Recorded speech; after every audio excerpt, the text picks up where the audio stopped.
This is IAQ Radio, Indoor Air Quality Radio, the voice of the indoor air quality industry, with your hosts, Radio Joe Hughes and the Z-Man, Cliff Zlotnick. And now, Radio Joe Hughes. Good day wherever you're listening from, and welcome. It's episode 480 of IAQ Radio. It's Friday, October 6th. 2017. This week we welcome Big Jim Thompson, the large loss guru, our Restoration Industry Global Watchdog Pete Consigli, and calling in from Texas, Chris and Maria Slay of Rainbow International. Going to have a great show. We're going to continue our coverage of the hurricane recovery. Before we get started, let's thank our marquee sponsors. IAQ Radio marquee sponsors are John Don Products, where restoration and abatement contractors shop. Visit them at jondon.com. That's JONDON.com. Healthy Indoor Magazine, a free online digital magazine for industry professionals and consumers. Subscriptions are available at IAQ.net. Particles Plus, engineers and manufacturers, feature rich particle counters, air quality monitoring, instrumentation, and vacuum pump technology. ParticlesPlus.com. Count on us.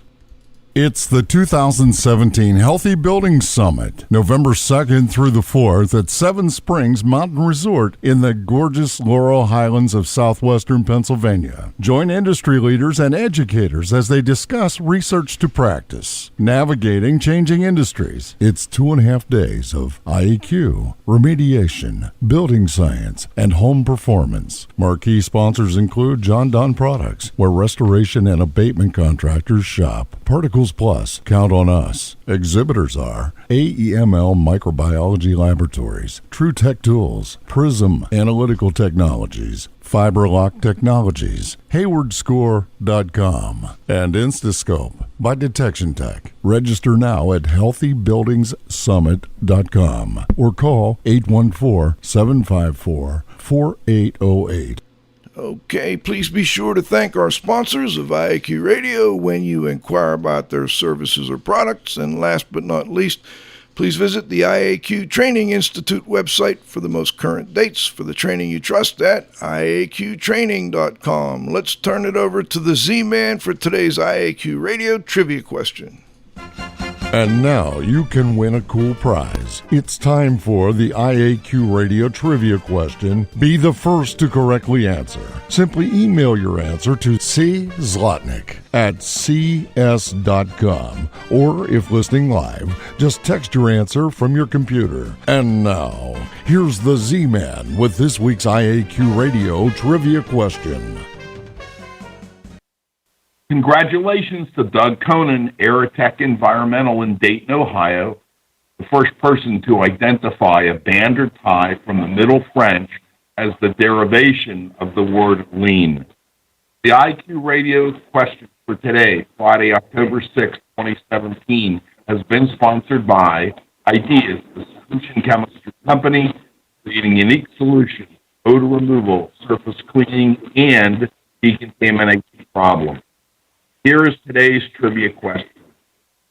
What were the first two Atlantic hurricane names to be retired? Back to you, Joe. Thank you, Cliff. Well, today we've got Big Jim Thompson. He's handled large commercial and industrial fire and water losses all over the United States and Puerto Rico. When you're ready to up the ante and compete against the big guns on large insurance claims, Jim is the guy to teach you how. He's handled large, complex commercial and industrial insurance losses in 43 states and Puerto Rico. While many restoration contractors strive to get on the State Farm or Farmers Insurance list of preferred vendors, Jim wanted off the list. He's a hands-on guy who abhors working in offices and prefers to lead from the front. Cliff? Chris Slay comes to the water restoration industry from a corporate background where he's most recently a business consultant for Accenture.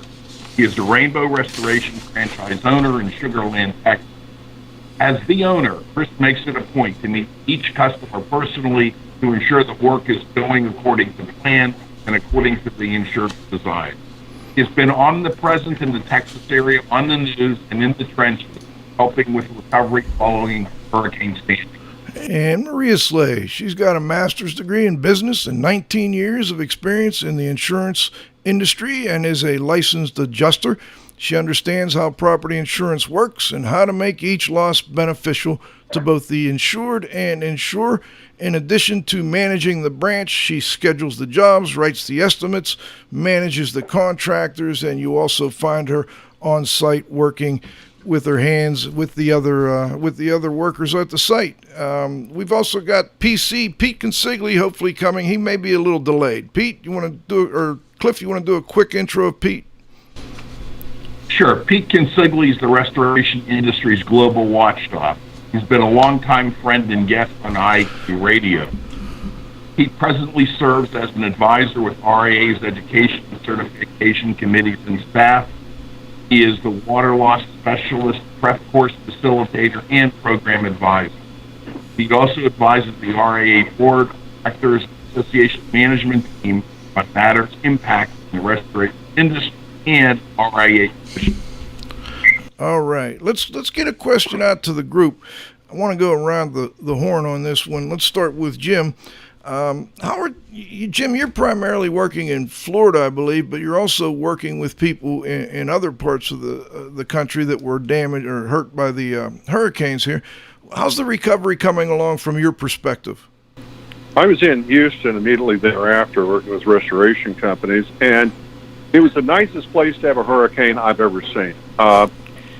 Within a matter of days, the Walmarts were open, the gas stations were open, the restaurants were open. Those of us who survived Katrina and Andrews and others realized what it was like running a tap without that. Florida was hit, yes, with the damage, so therefore you could still go down and have your breakfast and then go to the lodge. Gotcha. Let's get Chris or Maria. How are things? There was a lot of attention in Texas when Harvey hit, and then things kind of drifted away as we had Irma and the other hurricanes hit. How are things in Texas at this point? The effort in Houston is moving along. It's slow, and the media took everybody's attention away from Houston. It went to Florida for a while. It went to Puerto Rico for a while. But we're still here dealing with it. But the process has been slow, especially for homeowners who need financial assistance. But FEMA is still here. They're helping everybody. They've done a great job. I'm very impressed with both local and federal government. And Maria, anything you'd like to add? No, it is a slow process, but we're moving along. I mean, we're slowly recovering in Houston, so we're proud of our city. Have all the ports reopened? Is gasoline and oil moving, or is your electric all back up? In most areas, the ports are open. Gasoline is now available. There was a time where you couldn't find a gas station that had any gas. That's because the trucks couldn't get through. Since we were so flooded, the gasoline trucks couldn't get to the stations. But we've dried out, the flood has receded, and so gas is, I guess, right in line with everybody else in the country now. It's a little more expensive now than it was before Harvey. I don't know if that's because of Harvey. The grocery stores are back in business. The restaurants are back in business. So we're moving right along. Cliff, let me turn it over to you. Let's first talk a little bit about insurance coverage for Chris and Maria. How are you dealing with lack of insurance coverage, with clients? This is Chris. I assume you mean flood insurance, which is what's affected here. And the thing about flood insurance is some people have it, some people don't. For those people that do not have the insurance, we go in and we will give them an approximate cost to mitigate their house. But in addition to that, we also give them free advice on what they can do themselves to cut down their costs. Because if we come in and do the entire mitigation, that's one price. But if they can cut their own sheetrock, if they can, go rent a dehumidifier, some air movers, anything they can do on their own is going to save them some money. You mentioned Joe. renting a dehumidifier and air mover. Are they available for rent in your area? Well, they are today. They weren't a month ago. Okay. Because they had all been taken up.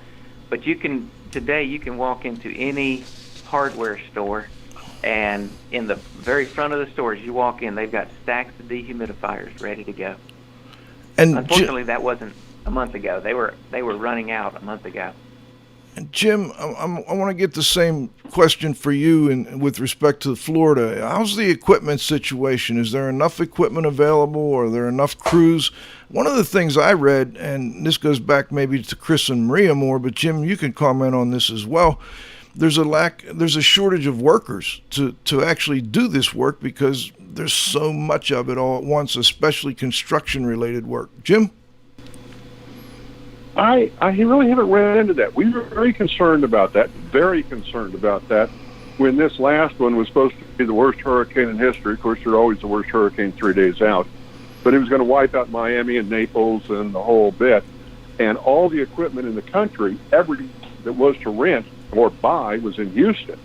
And we were looking at this going, how the heck are we going to get this state back in operation if we lose Dade County and Broward, et cetera, all at the same time? Well, what happened is a lot of guys headed for Florida, just like they always do. They base it on the news. They don't base it on the need, wants of the clients. And they showed up here, and they had a tremendous amount of equipment. There was a lot of equipment. Friends of mine Brian Peacock brought in 15,000 deskins, et cetera. So there was a lot of equipment available down here. Now, at first, the first day or two, of course not, because the logistics are still going on. But so many people read the news, hear the news, jump in the truck, put their 15 guys in a motel, and come on down, and then are sitting there going, how the hell do we get work now? It's supposed to be everywhere. Now what? Yeah. Jim, I'm wondering, in Florida, what kind of other issues have you been running into that maybe you haven't seen in past events like this? You've been around forever. You've responded in 43 different states and Puerto Rico. Anything unique about this one? No, not really. It's pretty standard. The Keys were not allowed to go in there for the first week. Now they're taking bids on 500 military houses in Key West, for example. Equipment's hard to get down there. Gas is hard to get. Diesel's hard to get in some places, but the rest of it's pretty well back up and operational. Once again, even when Naples was down and supposedly horribly flooded, there was still gas to be had within 72 or 96 hours. I understand it's out when the storm comes in, but hell, it was out for 3 days before the storm because people were standing in line. What I'm concerned about is Puerto Rico. I've gotten a lot of calls to a lot of logistics down there. They didn't have the gas. They don't have the mobility. They don't have the ability to have trucks. Having to charter aircraft down there with hazmat and generators and everything. Ships are leaving almost every day from Port Everglades heading down there. That's where you got a real disaster. Okay. And Chris and Maria, when Florida got hit by Irma, and then the last one, Maria, hit Puerto Rico and the U.S. Virgin Islands, was there any slower or lack of response from the government, FEMA, et cetera, because they had to move resources? Did you see any of that, or did they do a pretty good job of handling that? No, they did a pretty good job in handling that. And, of course, some of the FEMA employees had to be deployed to Florida to handle the situation in Florida. But even till today, we still see FEMA representatives in the local communities throughout Houston. So it's great to see that they're still here and supporting our community. And, Jim, I'm wondering, you've seen catastrophic losses nationwide. Is there any unique or different strategies on this round of losses that you didn't use in the past? Well, what's happening now is the availability of the equipment, and Cliff can go into this too. It used to be there was only a half dozen of us that had deskins on semis and the big 500 kW generators and all. Now with my buddies at Sunbelt and all, restoration companies and other companies rent the equipment a year before the storm happens. So then when the storm happens, they're able to secure the gen sets and deskins they need. It's changed because of the availability of rental equipment Now it gives the average restoration company, the guy doing $1 to $5 million a year, the chance to compete against the big boys, because all he's got to do is learn how to hook up some generators and some deskins, so we can show him that, and he can be running an 800,000 square foot facility or a 200,000, 100,000 square foot facility. That didn't used to be. Cliff will attest to that. Jim, one of the things that you mentioned about Puerto Rico being a disaster, I'd like to kind of shift over there. I understand that there's a new program through OSHA called OSHA Disaster Site Workers Program, and I know that you know about that. I'd like you to comment on that if you could. Well, real fast, Cliff and I go back to the old days in AIDS long ago. In our industry, there is a tremendous amount of training available through IAQA, through IICRC, the RIA, CRWLS programs, et cetera. Incredible amount of training. Used to be Cliff and Lloyd were the only two guys training, and Jeff Bishop and some other guys came around. Now there is a tremendous amount of training. But it's in our industry. One thing that is majorly lacking, I've been consulting now for 6 years, restoration companies all over the country, they don't have safety training. They, honest to God, don't even have the basic 10-hour OSHA general industry construction safety training. OSHA came up with the Disaster Site Workers Program after 9/11 because they found that regular construction workers, regular general industry workers, did not have the capability to go into a disaster area because the working environment was so different. So the full Disaster Site Workers Program consists of the 40-hour HAZWOPER, the 10-hour or 30-hour construction training, and then the OSHA 7600 Disaster Site Workers Course. On that, we go into Instant Command, we go into natural and man-made disasters, terrorist events. There's a tremendous amount of training just to give a guy an overview. Now, when you show up at a checkpoint, I'm not picking on anybody, you show up at Barney 5 with his bullet there on Highway 1 in Florida, and you show him your IICRC, WRT, AMRT, CRWLS, blah, blah, blah, he don't care. He doesn't know. You pull out a card with an OSHA symbol on it that says Disaster Site Workers and says, I'm supposed to be down there, you got a much better chance of bluffing your way through Barney Fife. You got a hell of a lot better chance of getting a commercial job with a corporate risk manager who doesn't know our industry training. And very seldom do they ever ask about it, I might add. But they sure recognize that their people are not allowed on their job sites without an OSHA 10-hour. And you show them the Disaster Site Workers course, guys are getting major losses just because they have the OSHA card. Jim, Great advice. Let me back up just a moment on that OSHA course, the Disaster Site Worker Program. Now, you recommend the OSHA 10-hour, which just about anybody in construction really should have that. It's a 10-hour course, 1 day basically, important information on electrical safety, fall protection, etc. Then after that, I'm just wondering, do they have to have the OSHA 10-hour before they take the specific course for cat losses? Well, here's what I'm doing. I'm working with Harvey Cohen in November. We'll come up with the exact dates later, but anyway, it's the 14th, 15th, something like that. We're doing an OSHA 10-hour construction course. Day and a half, I think it's $150, something like that. Then for the next 2.5 days, we're doing the OSHA Disaster Site Workers course. So in 4 days, a guy can walk out of there with an OSHA 10-hour card and the OSHA Disaster Site Workers card. If in the future he takes the 40-hour HAZWOPER, he can get a special card called the Disaster Site Workers Program card. I agree. Every person in our industry should have an OSHA 10-hour card. No, it's not required. But a lot of contractors, as you know, will not allow you on their job site without them. And a lot of risk managers, facility and property managers, will not allow you on their companies without having a 10-hour card. The Disaster Site Workers course is a 16-hour course. It takes 2.5 days. It's a hell of a lot of fun. And guys walk around with a swagger like you wouldn't believe when they're showing their Disaster Site Workers cards with an OSHA from OSHA. How many people are teaching that, Jim? I don't see much of it advertised, which is understandable. And do you have to be... I'm sorry? I said 2 damn minutes. No, you have to be an OSHA trainer first. Right. You have to show 5 years of job site experience, teaching safety to become an OSHA trainer. Then to become an OSHA disaster site worker, you have to show your experience in disasters, etc. And I used a letter from the St. Louis Fire Marshal that said for 30 years I helped out St. Louis after major chemical and other disasters. And boy, I was one right away, you know. But it's an incredible course. It's a lot of fun.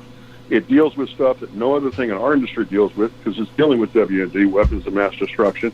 It's dealing with what do you do when a terrorist event happens, when a mass casualty event happens. It also is it's the first course you take. We cannot cover everything that could happen in a major disaster in 16 hours, but it gives a taste of what it is.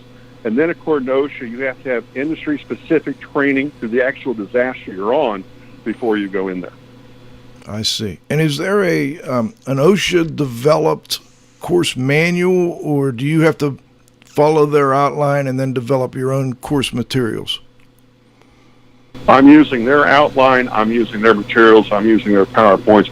I must spend 2 hours on Instant Command System. I must spend this amount of time on chemical and biological weapons. I must spend this amount of time. It's very, very regimented. It is an OSHA training course. Gotcha. Okay. Very good. Let's go back, and I want to talk to Chris and Maria a little bit. You guys have a rainbow franchise or two in the Texas area, Sugarland and Katy. Are there any other rainbow franchise brands helping with the cat response in Texas? Yes, as a matter of fact, several came down here. We have a catastrophe unit, if you will, from our corporate. It's not corporate owned, but it's a task force, if you will, that organizes all the franchisees from around the nation can voluntarily come to any catastrophe depending on what they have going on locally.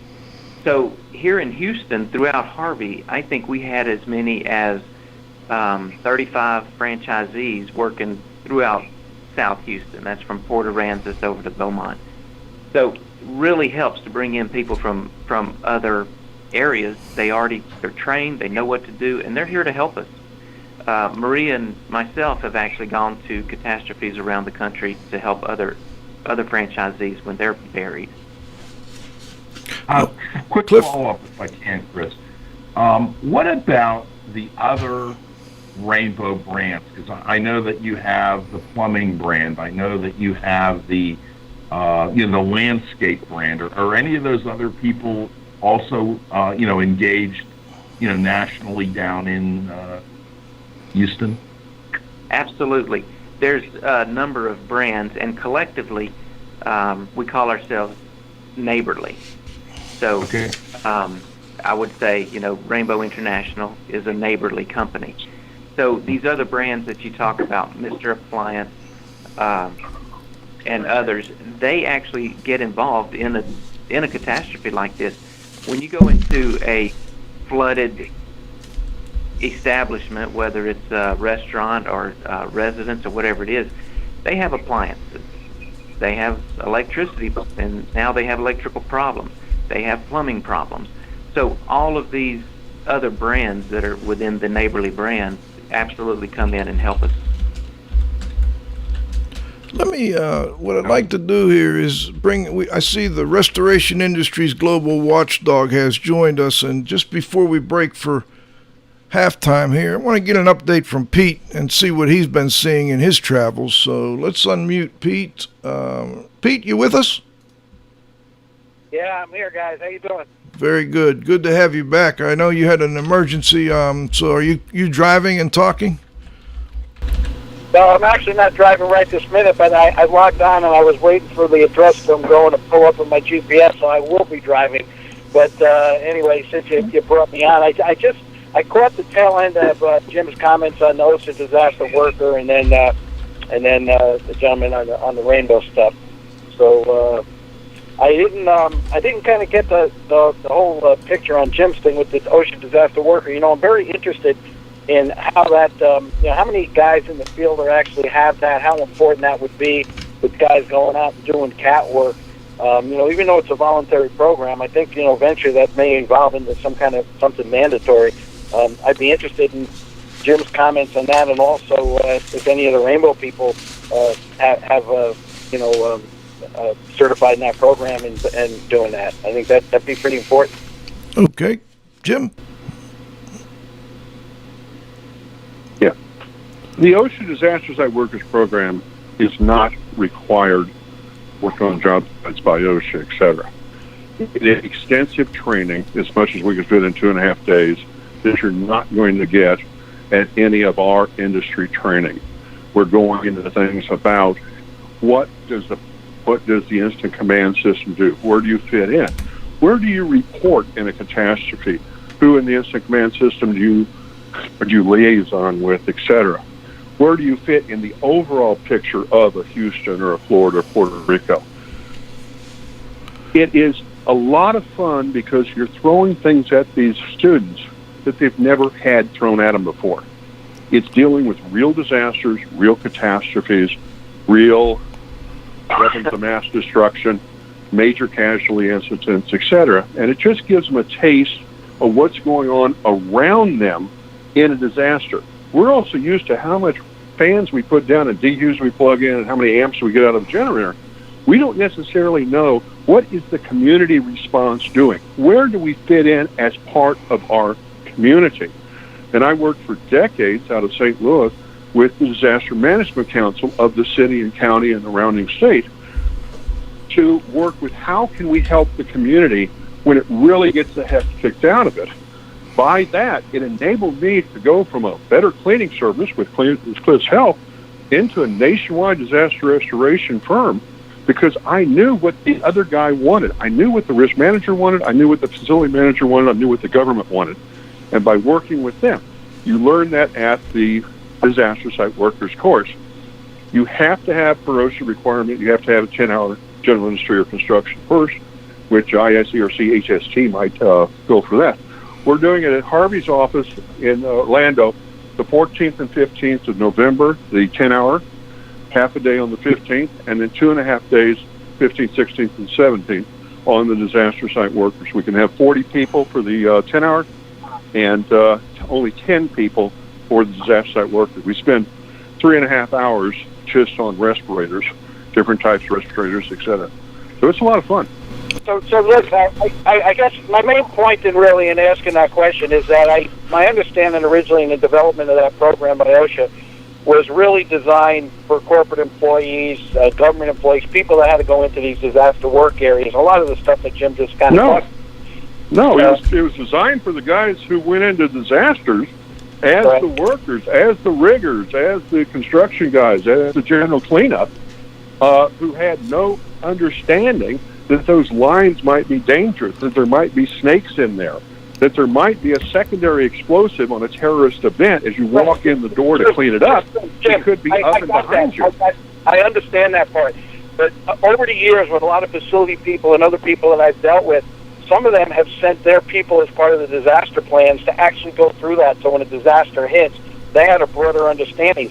So the point that I'm trying to make is that this program, even though it's a voluntary program and it's not required, it's kind of under the radar in our industry. So if all these first responders and potentially even some of the employees of clients that they would respond to have went through this program and our industry hasn't gotten their arms around it, I don't know. To me, it just kind of seems like something's missing on the whole thing. So that's the reason why.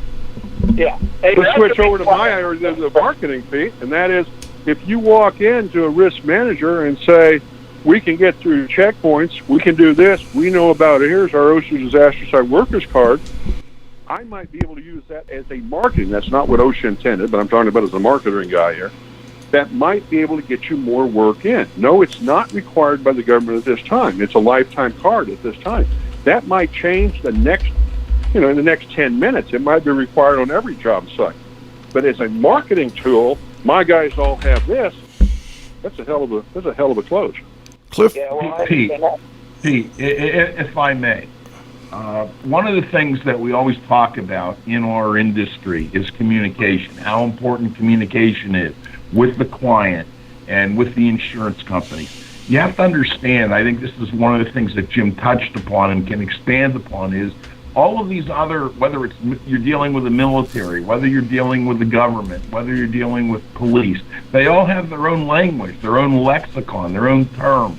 If you can communicate with them, it makes it a whole lot easier. And I think there are marketing advantages and other red tape advantages and so on and so forth that kind of follow along with that. So I think it's really about communication and being able to communicate, with FEMA and with other organizations, that someone in our industry that doesn't have the training in how to communicate with those people, I think you'd be a lot better off. Well, Pete, you brought in, hold on just a second, this Jim. Pete, you brought in Mr. Coons, I understand, at the RIA 3 years ago in Orlando, and this is exactly what he was talking about. Was getting involved. You guys are preaching to the choir on this, so you don't need to sell me on it.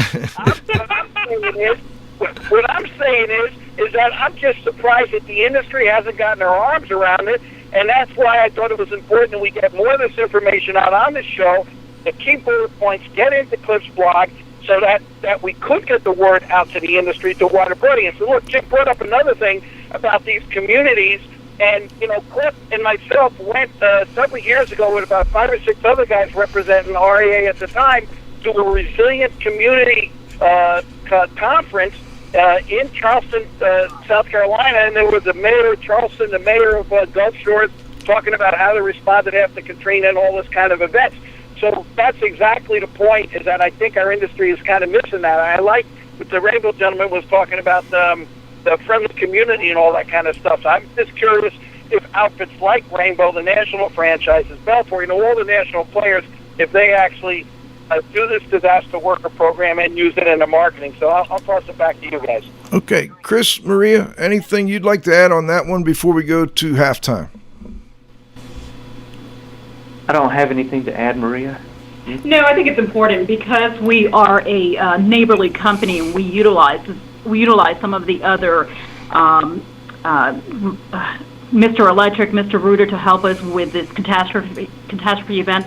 That's a big plus.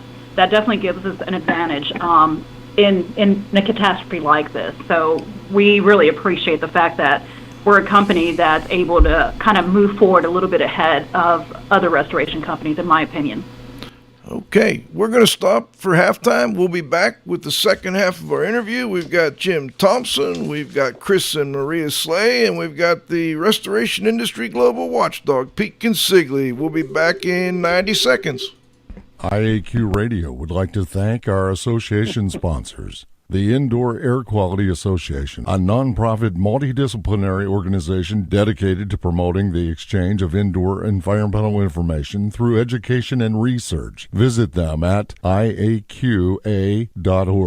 Gray Wolf Sensing Solutions, who use advanced sensor software technology and embedded computers to provide superior environmental test instrumentation. Visit them, wolfsense.com. IAQ marquee sponsors are John Donne Products, where restoration and abatement contractors shop. Visit them at johndonne.com. That's JONDON.com. Healthy Indoor Magazine, a free online digital magazine for industry professionals and consumers. Subscriptions are available at IAQ.net. Particles Plus, engineers and manufacturers, feature rich particle counters, air quality monitoring, instrumentation, and vacuum pump technology. ParticlesPlus.com. Count on us. Okay, we're back for the second half of our interview. I want to jump back to Chris and Maria Slay. Let's talk a little bit about some of the specific projects that you're dealing with. How is the work coming in for you? Are you part of these, preferred provider programs? Are you getting stuff because you have reached out into the neighborhood? Are you getting jobs from the corporate people? How's that all coming in for you? It's a variety of ways. It started actually before the hurricane hit. We had prior customers. You hear, there's a hurricane coming. They know they're in a flood zone. So they called us prior to even having a hurricane here and said, hey, we want to get on your list. We want to be your first one. So that's one way. We have, and then you get into a neighborhood, you have people walking up to your truck saying, hey, can you help me? Same with strip centers. You go into a strip center, all the people come up to you, can you get to me next? We also have what we call DPPs, disaster preparedness plans, with certain customers. Restaurants, buildings, things like that, grocery stores, that will call us and say, okay, we've got this DPP signed with you. We're ready for you. Online requests, the general public can go to rainbowintl.com/Sugarland and put in a request for, water restoration, mold, whatever it is that they need, and we respond to that. So it's a variety of ways. We've got adjusters that are out in the field calling us and saying, hey, I just saw a house, they need some help, can you get over there? Are you able to take on more work? At that point. Maria, are you able to take on more, or are you so busy it's just getting tough? It's about 5 weeks ago, 6 weeks ago, it was pretty busy, but because we had other franchises in the Houston area helping us out, like I said, it was about 35. I think Chris mentioned that earlier. We were able to get our corporate office to reassign a lot of those jobs to the franchises that were here. Now it's slowed down a little bit, but we're still busy with our everyday work. In addition to that, trying to wrap up some of the catastrophe jobs that we're currently working on. Okay, and Cliff, go ahead. Yeah, what I'd like to do is kind of shift the conversation a little bit, and I guess let's start with the Rainbow folks first. Are you using an indoor environmental professional to write the remediation protocols on these projects? What role, if any, are they playing, or are you kind of writing the remediation protocol yourself? And then I guess a follow-up question is, what criteria are you using, if any, for post-remediation verification? We have the project manager for each project that will do the protocol. We, especially during the first week when the flood just hit, you don't have issues with mold yet because it's been the first few days, but you want to treat for the potential of mold, because you're going to get mold spores, and anytime you've got a moist environment, it has the potential to spread. But more importantly is the bacteria. You're getting overground water inside your facility. So you really, at that point, need to be more concerned with the bacteria rather than the mold. So the project manager is the one that does the scope, the protocol, and then we offer the ability, once we're done, before you build back, we offer the ability to come in and do a complete mold assessment. Of course, that's an additional cost, but we do have that we offer all of our customers. Jim? Same question. Are you running into IEPs? I never on a commercial basis did my own testing. I would sternly suggest / require that the client would hire a CIH and the labs to do it. I would bid their protocol. That's just the way I did it. That's what I recommend. I didn't do but one house in 20 years, and that wasn't my fault. So it was all industrial commercial. But when I'm above the radar, and that's where the difference is between myself and a lot of other companies, even that I'm running through now. They try to get under the radar on the OSHA safety. We're small, we're going to get under this. That works until the guy gets hurt and his widow's attorney sues the hell out of you.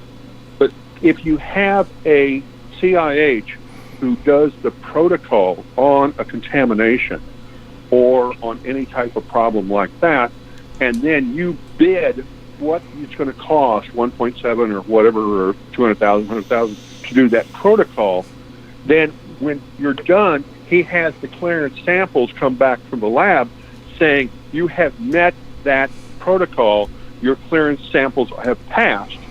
I walk away with less liability. Not just my liability, but if I'm working for like Walmart's or Sears or Lord & Taylor's, etc., they have the liability exposure that I really don't have. If I go in there on a decontamination of hantavirus or something like that, and it's not cleaned up, they're the ones that are going to lose the hundreds of millions or the millions or billions in PR, not little Jim Thompson. So I would preach this as part of my marketing, is cover your client's ass, not just yours. And Jim, are you getting PRV for both just, water damage where there was not mold yet, and they're just doing like a bacteria screen on these commercial projects? No. I'm talking about when we're going in on an actual mold problem or on a virus or Okay. contamination problem or Gotcha. something like that. See, If I've but- got to go in and do a trauma cleanup or something like that, I'm not going to do a test if there is one to see if the guy had Hep B or not. We're going to handle it as if it's a bloodborne pathogen type of thing. So we got a text question, and I think we got to kind of differentiate between a water damage restoration, whether it's sewage or Category 3, 2, etc., versus a mold remediation project, which for some reason people get a little more particular about having a PRV. But the text question I got is, isn't the restoration project manager writing the protocol like the fox watching the hen house, which, I think it's a legitimate question. And then I think more importantly, they're asking, are the insurance companies okay with that? Are you guys getting any insurance companies that specifically say, after this, let's just take a water damage, a Category 3. After this water damage, we want you to get a third party to do some type of post-remediation clearance or verification? In Texas? Yes. No, we haven't experienced that in Houston. So for the Houston area, no, we haven't seen that. Very rare. Okay. What about with mold remediation? Texas, did they rescinded, at least temporarily, the mold licensing for assessors and remediators? Is that still the case down there? Well, that's probably a better question to ask Mike Bowdwin. Okay. And I did ask him about that. It wasn't relaxed like a lot of people think it was, but I haven't read the actual verbatim note that Mike wrote. But basically, yes, you need to go ahead. We're going to have Mike on a future show, so I understand if it's probably best to leave that to him. Jim, Pete, what about Florida? They have pretty strict licensing laws too for mold remediation. Is there any word they may loosen those?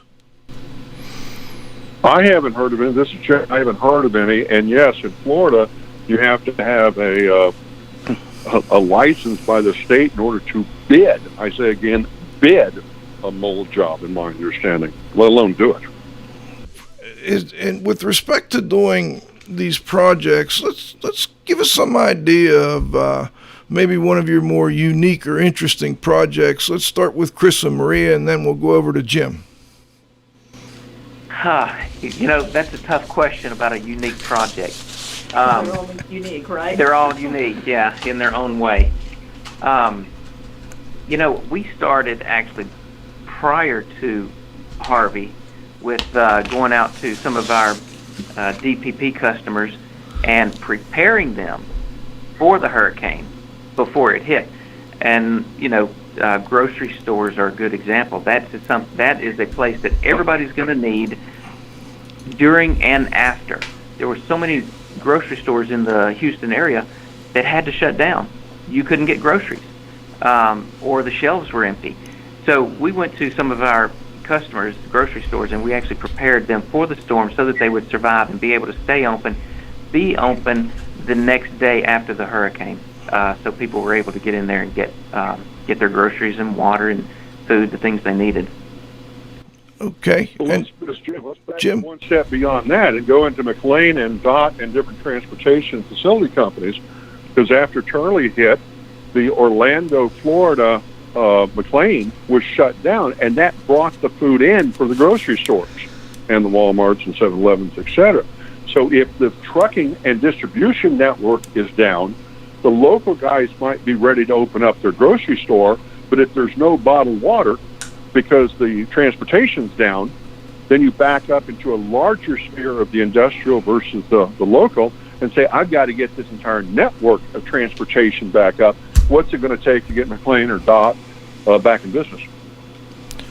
And Jim, I'm wondering, where are we with respect to, are all the schools back open down in the Keys and government offices, hospitals? Where are we with that in Florida? I don't know about the schools and all down in the Keys. I'm in constant contact with one of the big restoration franchises about a hospital problem in the Keys that has 8 foot of mold and hazmat in it right now, and we're talking about that very regularly. I got a call yesterday from a client of mine. He's jumping up and down. He's all thrilled. He's found out that he can turn a bid in on 500 homes at a military base in Key West working for the military. And he asked me, how many of these can I put my proposal in on and get back in? Because if I can do all 500 of them, I could make $20 million in the next month or two. And I talked to this good guy, and he's a very good guy, but he's very young in our industry. He's only been around a year or two, and saying, have you ever done this? He hadn't, but just look at the fact he could make $20 million in 2 months. And I'm thinking, to get 500 homes gutted, and including drywall, electric, plumbing, why don't you take on 50? Yeah. Is that all? I'm like, that's one a day for the next 2 months. Don't get so blinded by, I can make $100 million, I can make $20 million, to realize you can lose your ass if you put it in and have a performance bond. Pick out 10. See how it works. The next hurricane, go for 50.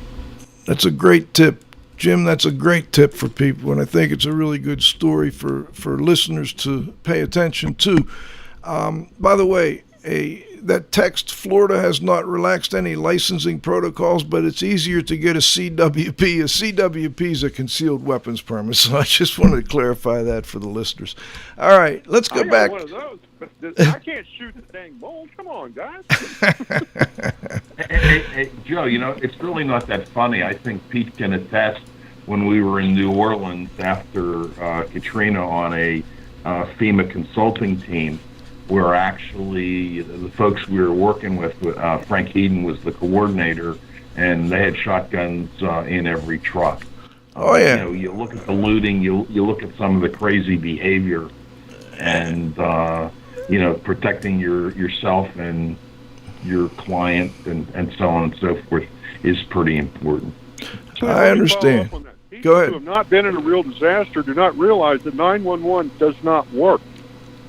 There is no law. I'm serious, guys. There's no law and order at a Katrina on South Dixie Highway, or at the Rodney King riots, or the Northridge earthquake, or Andrews, etc. Andrews, South Dixie Highway, not Katrina. We had a time in a L.A. Earthquake where a urban gentleman opened up the back of one of my semis and said, "You got anything in there worth stealing?" And my guy pointed a Model 12 gauge at him and said some lead. And the guy did the best song and dance you ever saw. He says, "This ain't even my truck. I got the wrong truck." Hey, let me give it happen. But you are on your own out there, guys, with water, food, and safety. It really is. Very well said. Chris and Maria, I didn't send this question to you. It just came up while I was thinking about all this. So maybe you don't know, or maybe you haven't heard. My understanding from, watching news and reading articles and knowing a lot of people in the construction world and in the building science world is that the code in and around Houston, the building code and the zoning code, is very lax, and that, you can build just about anything anywhere. And I'm wondering, has there been any discussion since this disaster occurred about maybe tightening that up a little bit, because you've got chemical plants next door to housing plans or schools or anything? Any talk about that at all? I think we're going to plead the fifth on that one. The zoning here is a little bit awkward, relaxed. Have we heard anything that they're going to tighten the requirements? No, we haven't. I haven't heard anything on the news about that. Okay. Just curious. It seems don't that. ask, don't tell. Well, I mean, here's what we get down to, and this is a good discussion, I think. You look at Florida, you look at Texas. We're going to have to spend, and Puerto Rico, we're going to have to spend a lot of money as a country to help bring these places back. And if we had building code that was more conducive to building homes and buildings that were more resistant to these types of events, maybe we wouldn't have to spend as much building back. And I'm curious as to why there hasn't been more attention on that issue, but maybe most people aren't thinking about that right now. They're just trying to get through the disaster. Does anybody have a comment? No, but this is Jim. It's a money situation. It's always after a disaster. Why didn't we have stronger codes? Why didn't we have this? And yes, they do come down with hurricane stress, etc. But to build a facility that would stand up to a Cat 5 hurricane, you'd need a frickin' pillbox or something. Sure. And no one's going to be paying that kind of money and wanting to live in it. So there's that balance between how much are we going to charge to rebuild it versus what is the odds of it happening again? You see? And so many people, just to change subject just 1 second, so many people talk about disasters who've never been in a real one. I saw a book on how to survive a disaster by putting an inflatable raft in your attic with a fire axe to cut through the roof in case you get trapped up there. I thought, why not put the boat on the front porch with a painter or line on it there, and when the water comes up, row away? Why not get out 3 days ahead of time? People are talking about things they don't know. In real disasters, you have to have codes good enough for what might hit, but not to the extreme of, if it really had this, does every building have to put up with 200-mile-an-hour flying debris? Thank you, Jim. Joe, Cliff? It's Cliff. One of the biggest issues, in Houston isn't so much the building code. It really deals with water retention, having the ability to retain the water. And that seemed to be one of the things that was outdated and insufficient down there. And it I was think at Allison, too, though, Cliff. At Allison, which is, 12, 15 years ago, tropical storm 3 days flooded the hospitals downtown and all. They supposedly did work since then. It still happened again. And if you don't have code and you pavement over everything, there's nowhere for that water to go. So I just think it's a question we're going to see more of. Let's go to the roundup. Move 'em on, hit 'em up, move 'em on, hit 'em up, rawhide. Cut 'em out, ride 'em in, let 'em out, cut 'em out, ride 'em in, rawhide.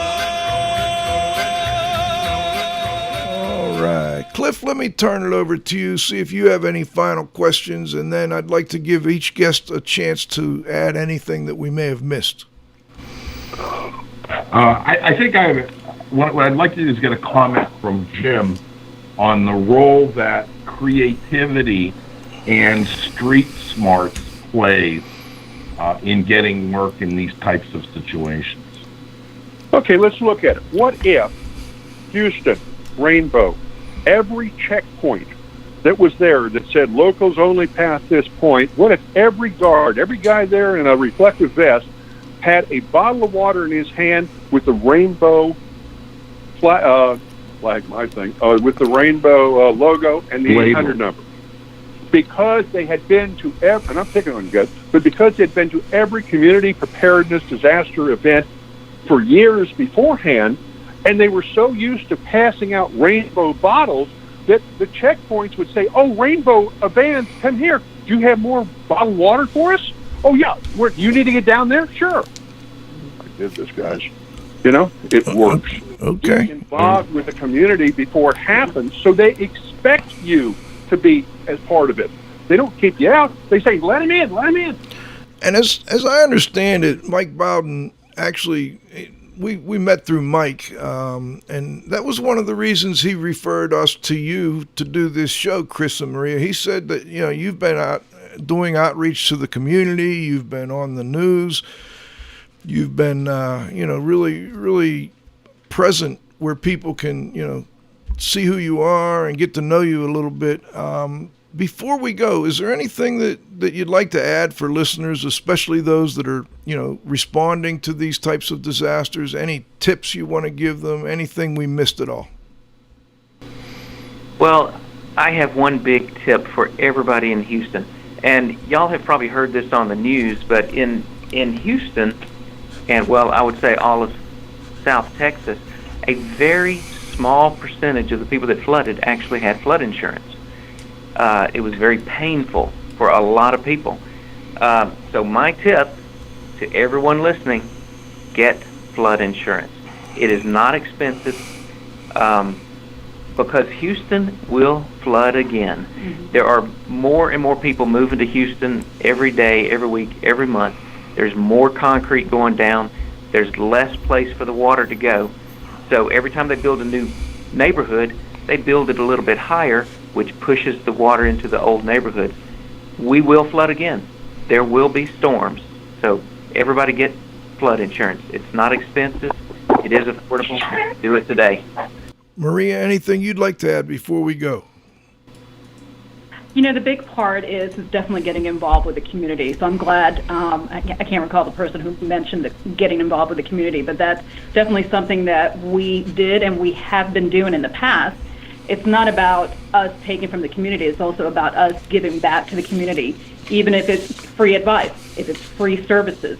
So we were out there in the local community just giving advice to real estate brokers, to local neighborhoods, just trying to assist them because it was a time of need, and it still is.